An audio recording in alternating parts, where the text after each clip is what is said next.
અમદાવાદ મહાનગરપાલિકાની સામાન્ય સભા દર મહિને એકવાર બોર્ડની અંદર મળતી હોય છે. પરિણામે આપણે વાત કરીએ કે આ બોર્ડ વાત કરીએ કે ડિજિટલ ઇન્ડિયાના ભાગરૂપે સમગ્ર પેપરલેસ કાર્યવાહી થાય એ માટે આજના એક તાકીદના કામની અંદર આખું જે બોર્ડ છે દર મહિને જે એકવાર મળે છે તેમાં લગભગ 500 જેટલી એજન્ડાની નકલો અને 300 જેટલી નકલો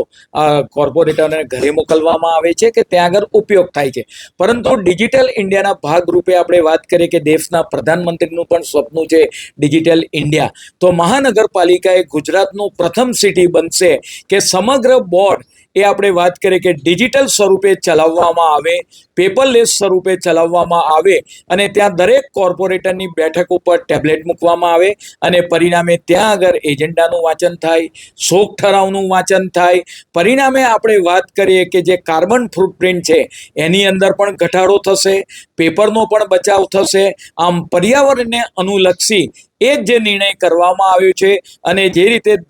આદરણીય દેશના વડાપ્રધાન મોદી સાહેબના નેતૃત્વની અંદર ડિજિટલ ઇન્ડિયા તરફ આગળ પ્રવેશ કરતું હોય, પ્રગતિ કરી રહ્યું હોય, ત્યારે મહાનગરપાલિકાએ પણ આજે તાકીદના કામની અંદર એક મંજૂર કરવામાં આવ્યું છે કે આગામી સમયગાળા દરમિયાન આપણા બોર્ડ પણ એ પેપરલેસ બને અને ડિજિટલ યુક્ત બને, એક તાકીદના કામમાં નિર્ણય કરવામાં આવ્યો છે.